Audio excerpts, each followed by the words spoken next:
Congratulations, Ange. What do you make of the performance today? I thought performance was good. I think we made the game pretty difficult for ourselves. I mean, we'd certainly had enough chances and, controlled the game pretty much from start to finish. But, obviously when the scoreline is as it is, disappointing goal we conceded. That's probably the only disappointing thing of the day. I just thought it was preventable. So, but aside from that, I thought, I thought the lads really handled it really well in the second half. There's obviously a bit of anxiety around the place. Every game now, not just for us, for every club, has sort of extra significance. And I thought the lads stayed really calm through that process, kept playing our football, kept probing, and eventually got the rewards. Impact he keeps making for you? Yeah, no, he was good. We felt in the first half, Decky, was probably coming inside a little bit too much, and we thought, Timo was certainly getting some opportunities on the left-hand side. If we got Brendan on the right side, I think we thought he could be equally a threat, and I thought both wingers in the second half were outstanding. And just really good second half, but the first half without a goal. It's clearly that's an area that you sort of want to change during these last 2 games. I don't know. No, not really. The disappointing thing about the first half was the goal we conceded. Our football was good. We created good chances. I mean, we had one-on-ones and we hit the post. They blocked quite a few shots. They defended desperately. I think overall, there was nothing wrong with our football. The goal we conceded, that was poor, and that's something we need to address. But with a lot of our football, becomes a war of attrition. We need to put pressure on the opposition because we know we're going to run out games really strongly. And I thought we made Luton work really hard in the first half, and I thought you saw in the last sort of 10-15 minutes, they kind of paid a price for that. Do you see a pattern, Ange, with the kind of Brentford, Brighton, Palace games? They felt similar to today, or do you not think there's a trend there?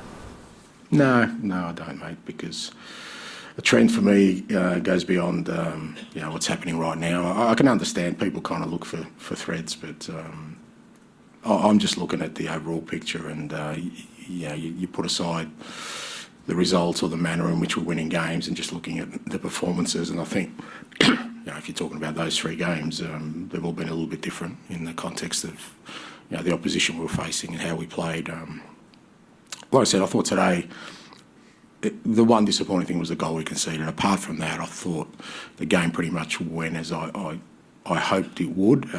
Obviously, if we got an early goal, that would open them up and made the game easier for us. But winning the way we did is not a bad thing either. You mentioned there the difference with 쿨루셉스키, the way he plays, compared to Johnson, and obviously Spurs are more threatening in the second half. Is that a game state thing, just playing with different ways for different opponents, that sort of thing? No. Our wingers should be playing the same way. I think Decky kind of tried to get maybe too involved in the game a little bit and went looking for the ball because, he's that kind of player. He wants to be on the ball all the time, and I just thought we needed a different structure in the second half. But it's not about the individual players. There's still a structure there that they have to follow, and I thought it was really important. Like I said, we could see on our side, by Timo being wide, he had 2 or 3 really good opportunities, and we weren't getting the same joy on the other side. And I think it's because Decky was kind of coming inside looking for the ball, and with Brennan's pace, and he's got really good quality delivery.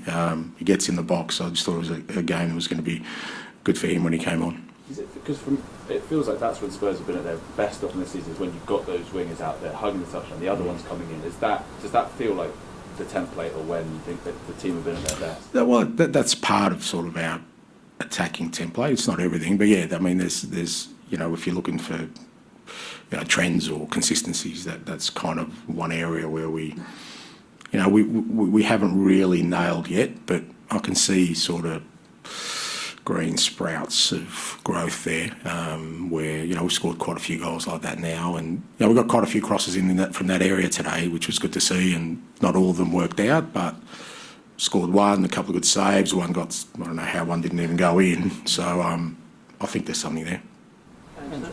Something's gone above Cliff Jones in the all-time list of Spurs scorers. 160 goals. I know he's playing through the middle today, but a lot of those goals have come out wide. Can you sort of put into context how impressive that is? Yeah, outstanding. I think the thing about Sonny is that irrespective of what position you play him or whatever game it is, he has this really high level of expectation on himself to be the best he can be all the time, and it's very hard to be like that. You know, it's so often it's a lot easier to sort of try and get comfortable in a state of being, whether it's a player or as a person, because he's done an awful lot already.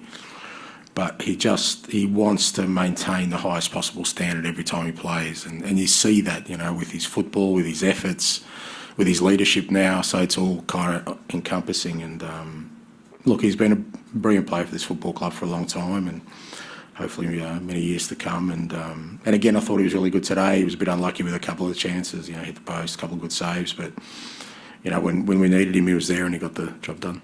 It was a good end to a difficult week for Brennan Johnson after what happened with Wales. Did he need any lifting at all against this game? No, I know you want me to give them all a cuddle, mate. I know you're always concerned about our players, but I just don't have the time. You know, I just don't have the time. There's 25 beautiful souls in my dressing room, and I just don't have the time to get around them. It's football, you know. It's a hard business.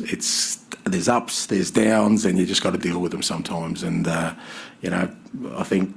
Brennan probably, obviously, like Benny, and they felt the pain of missing out on a major competition. But being a professional footballer is that you use that as a motivation to go out there next time and make sure that. I'm sure Brennan's got another couple of tournaments in him. The next time he becomes the one that gets them there. And I was just going to ask you about Sonny as well. He travels more than most in these international breaks. So can you give us an idea of sort of what that means to him? Does he ever feel like he's tired and he needs? I'm sure he feels tired. Yeah, absolutely. It's tough. I mean, when I was national team coach of Australia, we had quite a few players obviously playing over this side of the world, and you talk to them. I mean, Millé's a classic example of that, and he'll tell you, you know, you'd come back and, you know, they're long trips, there's time difference. But like I said before, that he never looks for those clutches, Sonny. You know, for him, it's, you know what, I'm available. I want to play to the highest possible level, and. You know, he keeps doing it, and you know, look, playing for his national team is hugely important to him. Playing for this football club is hugely important to him, and he wouldn't compromise either by letting his standards drop. He gets on with it, and you know, we try and look after him the best way we can, and like I said, the proof is in what he produces. Okay, thank you. Thank you.